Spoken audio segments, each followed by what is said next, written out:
கடவரி 150% உயர்வு. இன்னைக்கு கடையில 1000 ரூபாய் கட்டினா அதிமுக ஆட்சியில திராவிட முன்னேற்ற 1500 ரூபாய், கிட்டத்தட்ட 2200 ரூபாய் கட்டணும். அதோட ஒவ்வொரு ஆண்டும் இந்த வரி 6% உயர்ந்து கொண்டே போகும். ஒவ்வொரு ஆண்டும் இந்த வீட்டு வரி, கடவரி 6% உயர்ந்து கொண்டே போகும்.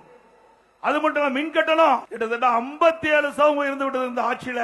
அதிமுக ஆட்சியில நீங்க 1000 ரூபாய் கட்டினத இப்ப 2000 ரூபாய் கட்ட வேண்டிய சூழ்நிலை வந்துட்டது.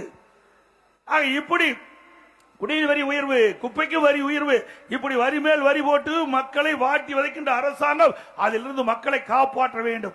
அதற்குத்தான் அதிமுக தேர்தல் 3ஆம் கட்ட தேர்தல் அறிக்கையில எல்லா குடும்பத்திற்கும் ஒரே கட்டமாக 10,000 ரூபாய் வழங்கப்படும் என்ற அறிவிப்பை கொடுத்தோம்.